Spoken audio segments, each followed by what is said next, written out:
पाकिस्तान के जो 3 major airport हैं, प्राइवेट जो है वो कंपनियों को दे दिए जाएँ ता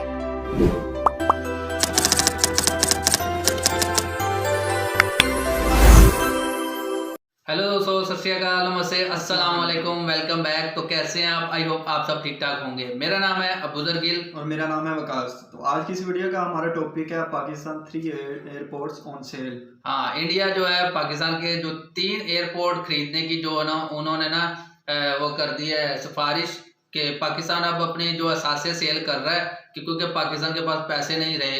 तो अब ऐसे देखते हैं इंडिया वो एयरपोर्ट खरीद कर उसको कैसे मतलब कि जो है ना उसको रन करता है कि ऐसा हो सकता है कि नहीं। अगर हो जाता है तो हमारे लिए अच्छा है कि इंडिया मतलब कि अपनी कंट्री में इतना डेवलपमेंट की है तो पाकिस्तान के एयरपोर्ट्स को भी चलो अच्छी सहूलत हमें मिल जाएगी।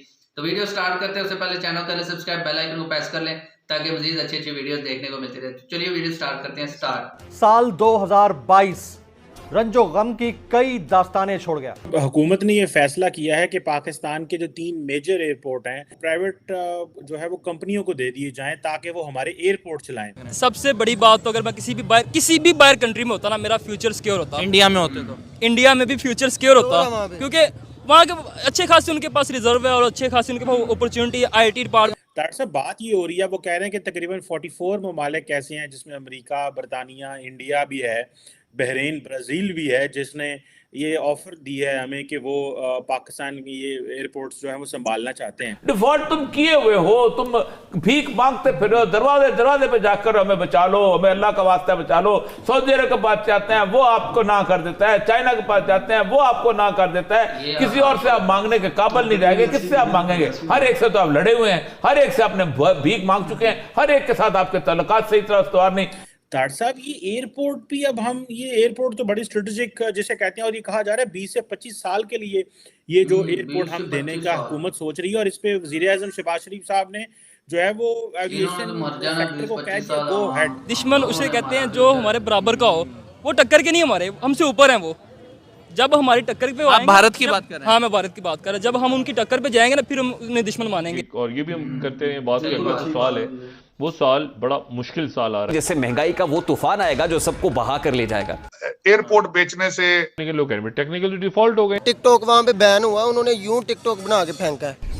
नमस्ते दोस्तों, जय हिंद। हिंदुस्तान स्पेशल में आपका स्वागत है। दोस्तों, जैसा कि दोस्तों आपने क्लिप में देखा, पाकिस्तान मीडिया ये चर्चा कर रहा है कि अब कर्ज चुकाने के लिए पाकिस्तान अपने एयरपोर्ट्स तक बेचने को तैयार हो चुका है। पाकिस्तान के पास सैलरीज के पैसे नहीं बचे और मुल्क चलाने के लिए पाकिस्तान लगातार हाथ पांव मार रहा है। कभी सऊदी अरब से भीख मांग रहा है तो कभी चाइना से, लेकिन कोई भी देश आज पाकिस्तान को भीख देने के लिए तैयार नहीं है। इसी वजह से अब पाकिस्तान अपनी प्रॉपर्टीज तक दूसरे देशों को बेचने को तैयार है। दूसरी तरफ साल 2022 पाकिस्तान के लिए बहुत ही खराब रहा। इस साल पूरा पाकिस्तान अपनी ही आर्मी के खिलाफ उठ खड़ा हुआ और आर्मी चीफ को लोग शरेआम गालियां देने लगे। वहीं इस साल पाकिस्तान के दिवालिया होने के चांसेस 90% तक पहुंच गए हैं। पाकिस्तान में महंगाई की मार पड़ रही है और जनता पाकिस्तान के नेताओं को कोसने पर मजबूर है। पाकिस्तानी मीडिया ये चर्चा कर रहा है कि भारत में होते तो हमारा फ्यूचर सिक्योर होता। डॉक्टर साहब, हुकूमत ने ये फैसला किया है कि पाकिस्तान के जो 3 मेजर एयरपोर्ट हैं वो पब्लिक प्राइवेट पार्टनरशिप अथॉरिटी के तहत वो जो है वो प्राइवेट जो है वो कंपनियों को दे दिए जाएं ताकि वो हमारे एयरपोर्ट चलाएं। और वो समझते हैं कि ये एक अच्छा तरीका है फॉरेन डायरेक्ट इन्वेस्टमेंट का। डॉक्टर साहब, बात ये हो रही है, वो कह रहे हैं कि तकरीबन 44 ममालिक ऐसे हैं जिसमें अमेरिका, बरतानिया, इंडिया भी है, बहरीन, ब्राज़ील भी है, जिसने ये ऑफर दी है हमें कि वो पाकिस्तान की ये एयरपोर्ट्स जो है वो संभालना चाहते हैं। डॉक्टर साहब, ये एयरपोर्ट भी अब हम ये एयरपोर्ट तो बड़ी स्ट्रेटेजिक जिसे कहते हैं, और ये कहा जा रहा है 20 से 25 साल के लिए ये जो एयरपोर्ट हम देने का हुकूमत सोच रही है। और इस पे वज़ीर-ए-आज़म शहबाज शरीफ साहब ने जो है वो एविएशन सेक्टर को कह दिया गो हेड। आप क्या समझते हैं, इससे कोई हम बड़ी इन्वेस्टमेंट कर पाएंगे या कि ये तो और कमजोरी आप समझ रहे हैं इसको? चीमा साहब, मुझे तो इसमें से पैसे नजर आ रहे हैं, डॉलर आएंगे। डॉलर पाकिस्तान तो नहीं आएंगे, कहीं बाहर ही अकाउंटों में जाएंगे। ये जो अमेरिका से पहले नहीं जा रहे डॉलर पाकिस्तान में। लेकिन इसमें इसके साथ एक और अटैच करूंगा चीज, हमारी एम्बेसी का $6 मिलियन की बिक गई है बिल्डिंग उसकी, और लेने वाले कौन है? एक यहूदी पार्टी और दूसरी इंडियन पार्टी है। और यहूदी उसको लेके वहां से निगाह बनाना चाहते हैं अपना, 6 मिलियन की प्रॉपर्टी पे। लेकिन मुझे समझ इस बात की, $6 मिलियन इससे तो पाकिस्तानी रूलिंग लीड के पकौड़े भी नहीं आते। हाँ सही बात है। लेकिन वो फिर भी कहते 6 मिलियन शायद जैकटा चुकटा 4 ले लेन। कहते बच्चे ने वो कैनेडा गूज दी जैकेट जी 11-1200 की आती है, हो सकता है 5-7 वजीरां दे बच्चे जैकटा ले लेन। लेकिन चीमा साहब इस तरह भी कभी गुजारे हुए हैं, तन दे कपड़े बेचे कितना चिर खा लोगे, कितना चिर खा लोगे। ये एयरपोर्ट बेचना भी तन के कपड़े बेचने के मुतरादिफ। ये भुख कल फिर लगनी है शहबाज शरीफ साहब, कल फिर भुख लगनी, तुसा लंदन टुर जाना, इस कौम ने फिर बाद रोटी खानी। लेकिन चलो कोई नहीं। लेकिन चीमा साहब एयरपोर्ट बेचने से, हाईवे बेचने से, पुल बेचने से, ये बड़े पुराने हरबे हैं। यहाँ पे होटल न्यूयॉर्क में बड़ी प्रॉपर्टी ये खास है, उसके ऊपर उसको अब लीज पे दे रहे, उस पर भी खबे। पहले उस पे कई बुखारी उसके पीछे फिरते थे, अब कई हाशमी फिर रहे होंगे उसके पीछे। तो ये चीमा साहब इस तरह ना मुल्क चलते हैं, ना इस तरह गुजारे होते हैं। ये तो किसी एक इंसान को, ताकतवर इंसान को, जिसका कोई इख्तियार है, साहिब इख्तियार को ये फैसला करना होगा कि भी मुल्क किस तरह चलाने हैं। वरना अब आप इस पॉइंट पे हैं कि अब आगे गलती गुंजाइश निश्ता, जिस तरह वो हमारे तारिक अजीज साहब फरमाते थे नलाम घर में, अब आप गलती गुंजाइश निश्ता।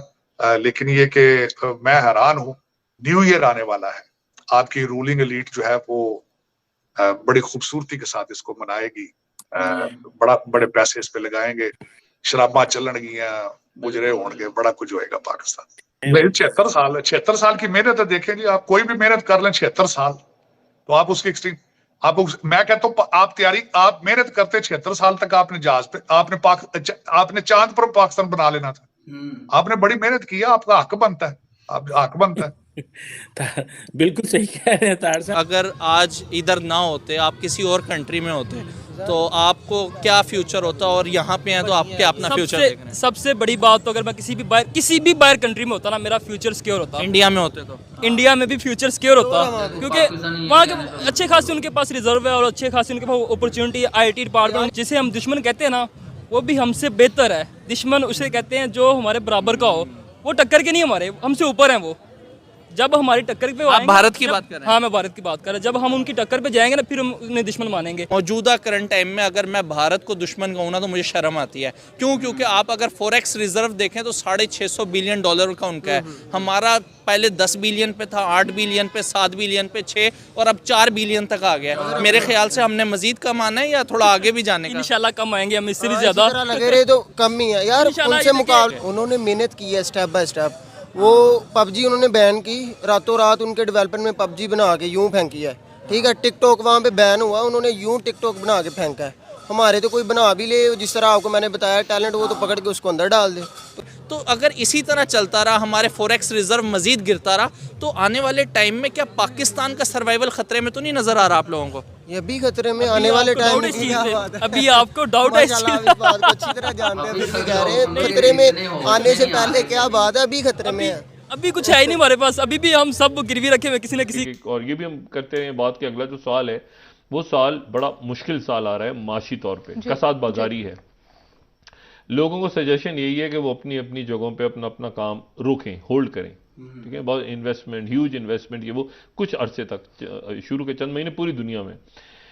और क्योंकि एक अदम इस्तेकाम है, ये जो जंग है ये बढ़ गई है। यूरोप की जंगें कभी इतनी आसानी से ख़त्म नहीं होती, जो मैंने पहले भी बात की। ताइवान, यूक्रेन, ये सारा मामला और गर्म हो रहा है, कोरिया, और उसके नतीजे में वो टेक्निकली आप डिफ़ॉल्ट हैं, लीगली आप डिफ़ॉल्ट नहीं है। अब आप बहस करते रहे इस बात पे, बहस करते रहे डिफ़ॉल्ट नहीं करेंगे, डिफ़ॉल्ट नहीं करेंगे, लोग कहेंगे टेक्निकली डिफ़ॉल्ट हो गए हैं, लेकिन वो लीगली आप जो एक डेफिनेशन के मुताबिक हो चुके हैं, एक डेफिनेशन नहीं हुए। तो मान लेना चाहिए भाई, आप तो सीधी सी बात, आप तो तस्लीम कर लेना चाहिए कि तो आज की वीडियो में जैसे आपने देखा कि पाकिस्तान के लोग अब इतना, मतलब कि जो जिन लोगों ने को ये सिखाया गया था कि इंडिया हमारा दुश्मन है, इंडिया हमारा दुश्मन है, इन पॉलिटिशियंस की लोगों ने पब्लिक को ये सिखाया था 75 साल से। मगर अब पब्लिक जो है ना, ये कहने पर मजबूर हो गई है कि अगर हम आज इंडिया में होते तो हमारा जो फ्यूचर है वो सिक्योर होता, क्योंकि इंडिया, अब पाकिस्तान की पब्लिक जो है इंडिया की डेवलपमेंट देख रही है कि वहाँ की गवर्नमेंट जो है अपनी कंट्री को कितना डेवलप कर रही है। 75 साल से मैंने एक चीज देखी है कि आपकी कंट्री की जो आर्मी है उसने हमेशा आपकी मतलब कि गवर्नमेंट के कामों में कभी भी अपनी जो है ना टांग नहीं फंसाई। हमारे यहाँ पर 30 साल तो फौज ने ही हुकूमत की है और बाकी जो 30-35 साल बचे थे उसके अंदर वो अपनी टांग फंसा के बैठे रहे। तो ये जो भी मतलब कि आज पाकिस्तान के जो हालात हैं इसके पीछे पाकिस्तान के उस अदारे के और गवर्नमेंट के जितने भी करप्ट जो तरीन लोग हैं उनके मतलब के हाथों की वजह से या उनकी करप्शन की वजह से पाकिस्तान अब इस दहज के ऊपर पहुंच गया। पाकिस्तान को अपने असासे बेचने पड़ रहे हैं। पाकिस्तान का 3 एयरपोर्ट जो है गिरवी रखने की बात कर रहा है और इंडिया उस एयरपोर्ट को खरीदने के लिए ऑफर कर रहा है। बड़ी शर्म की बात है ये पाकिस्तानियों के लिए, जो कहते हैं ना कि हमारा दुश्मन मुल्क है तो हम उससे ये छीनेंगे भाई, उसके मुकाबले में तो पहुंच जाओ, पहले बाद में बातें करना। खाने के लिए घर में अनाज नहीं है और दुश्मनी जो है ना वो इंडिया से, कि हम इंडिया को फलां कर देंगे। और भाई अपने लोगों को कुछ खाने के लिए दो। यहाँ के लोग जो है जो गरीब लोग हैं वो अपने घर बार बेची जा रहे हैं और पाकिस्तान की एलीट जो लोग हैं वो उनसे उनकी जायदादें उनकी हर चीज खरीदी जा रही है। और जितने भी लोग जो है ना यहाँ से जो गरीब होकर बेचारे खाने पीने की अशियाँ इतनी महंगी हो गई हैं मार्केट में, या पहनने के लिए जो कपड़ा है वो इतना महंगा हो गया पाकिस्तान में। अब तो फैक्ट्रियां भी बंद हो गई हैं। फैसलाबाद में पाकिस्तान के जिसको पुराना शहर लैलपुर था, फैसलाबाद में फैक्ट्रियां बंद हो गई हैं। पाकिस्तान में फीड मिल्स जो बंद हो गई हैं। अब पाकिस्तान में देखिए सबसे ज्यादा जो है हमारे यहाँ पर चिकन खाया जाता है, लोग चिकन यूज करते हैं। उसको मुर्गी की खुराक बनाने वाली फैक्ट्री ने कल ऐलान कर दिया कि वो अपनी फीड नहीं बनाएगी, तो जिसकी वजह से पहले वो चिकन जो है वो 350 किलो बिक रहा था पाकिस्तान की मार्केट में और अचानक से वो जंप करके 550 पे चला गया। और जो लोग गरीब जो है दाल भी, जो चिकन तो दूर की बात, दाल खाने के लिए नहीं है जिनके घरों में, अब वो भीख मांग रहे हैं और भीख भी उन लोगों से मांग रहे हैं जो खुद बेचारे भीख मांगने के मजबूर हो चुके हैं। बिल्कुल ऐसे ही है, वो आगे से भीख मांगने शुरू हो जाते हैं। और ये तो बड़ी शर्म की बात है कि अभी जो है ना आप 3 एयरपोर्ट जो है वो सेल करने जा रहे हो। एम्बेसी जो हमारी यार जो एम्बेसी होती है ना, एम्बेसी एयरपोर्ट, यही तो मेन चीजें होती हैं। जो बड़ी बड़ी हमारी कंपनी है, जो हमारी कंपनी जैज की वो जो है हमारे जो है नेटवर्क है, सिम नेटवर्क, जैसे आपका वहाँ पे वोडाफोन और एयरटेल वगैरह चलता है ना, तो हमारे यहाँ पे जैज, टेलीनॉर ये चलते हैं। तो ये खुद जो है ना वो कह रहे हैं कि उन्होंने हाथ खड़े कर दिए कि भाई हम इसको यूज करने जा रहे हैं, हमारे पास इतने जो है ना अब नहीं अखराजात पूरे हो रहे तो हम जो है ना सेल करने जा रहे हैं। टेलीनॉर की कंपनी जो है वो सेल करके अपना यहाँ से जा चुकी है, क्योंकि टेलीनॉर को यहाँ पर नुकसान हो रहा था, उसने अपनी जो कंपनी बेच दी है। अब वो यहाँ से जा चुकी है, पता नहीं वो किसने खरीदी है। तो आहिस्ता आहिस्ता हर कंपनी जो हर पाकिस्तान में जिसने भी बेचारे ने गलती से इन्वेस्ट कर लिया था, अब वो यहाँ से छोड़कर जा रहा है। और पाकिस्तान की देखिए अभी थोड़े दिन पहले एक जो पिक्चर और वीडियो शॉर्ट क्लिप जो ना वायरल हो रहे थे कि इस्लामाबाद में कुछ सीट्स थी जहाँ पर पुलिस की जो ट्रैफिक पुलिस की ना कुछ सीट्स थी, वैकेंसीज आई थी, उसके ऊपर जो अप्लाई करने वाले थे, इतना बड़ा ग्राउंड था इस्लामाबाद का स्टेडियम, वो मतलब कि उसमें कोई 50,000 या लाख पता नहीं कितनी लोग वहां पर बैठ सकते थे। उनकी वो सारी सीट्स भी फिल हुई थी और नीचे ग्राउंड पे भी लोग बैठे हुए थे, इतने ज्यादा लोग, और सीटें थी जो मतलब कि 10-12 ज्यादा होगी ज्यादा से ज्यादा। और वो मिलनी किसको है? सिर्फ सिफारिश वाले जिन्होंने पैसे दिए होंगे, सिर्फ उन लोगों को मिलेगी।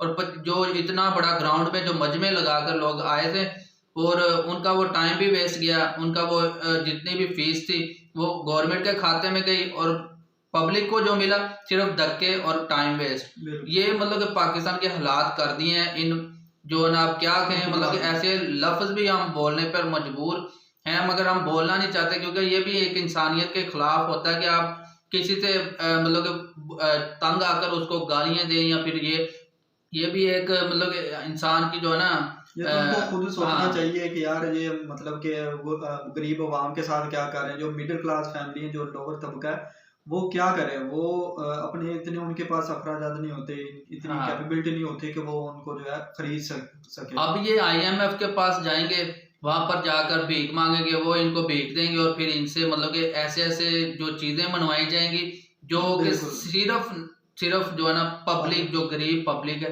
उसका नुकसान है और किसी का नुकसान नहीं है। इन्होंने तो लूट के बाहर यार, वो देख रहे हैं, वो कह रहे थे कि आपने लंदन में चले जाना, बीच में से फंसेगी कौन। हाँ, अब पाकिस्तान के जो एटम बम रखा हुआ है उसके टुकड़े करो और पाकिस्तान की पब्लिक को दो कि ये खाए। वो जो भुट्टो था आपका, उसने कहा था कि हमने एटम बम बनाना है, हम घास भी खा लेंगे।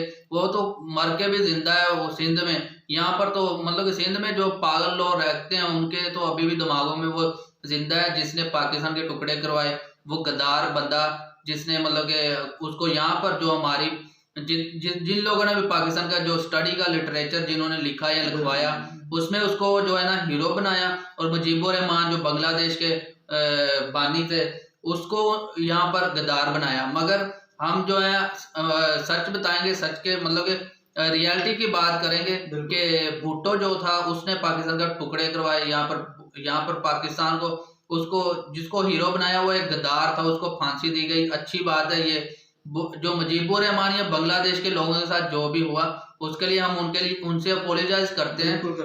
और पाकिस्तान के लोगों को चाहिए कि उनसे अपोलोजाइज करें, उनकी गवर्नमेंट से करें। हमारी यहाँ पर जो करप्ट तरीन गवर्नमेंट है वो अपने फायदा देखेगी, कभी भी उनसे अपोलोजाइज नहीं करेगी। उनके दिलों में नफरत, अफगानिस्तान के लोगों में दिलों में जो है ना नफरत, हमारे लोगों ने जो यहाँ के जो पॉलिटिशियन या फिर जितने भी जो लोग भी हैं पाकिस्तान को चलाने वाले, उन लोगों की वजह से उनके दिलों में नफरत। आज इंडिया ने वहां पर इन्वेस्ट किया, हर कंट्री चाहता है कि उसकी कंट्री में इन्वेस्ट हो, उनके लोगों के लिए सहूलतें हो। तो इंडिया ने वहां पर डेवलपमेंट्स की हैं, इन्वेस्टमेंट की है। तो आज उनके दिलों में इंडिया के लिए जो है ना प्यार मोहब्बत हर चीज है, मगर पाकिस्तानियों के लिए नफरत है। चाहे पाकिस्तान ने 30-35 साल उनको अपने कंट्री में रखा, खिलाया पिलाया, हर चीज दी, तो फिर भी उसके बावजूद जो नफरत है, नफरत की वजह जो है वो पाकिस्तान की जो पॉलिटिशियंस है वो है। तो मजीद वीडियो अगर आपको अच्छी लगी है तो लाइक करके दोस्तों के साथ जरूर शेयर कीजिएगा।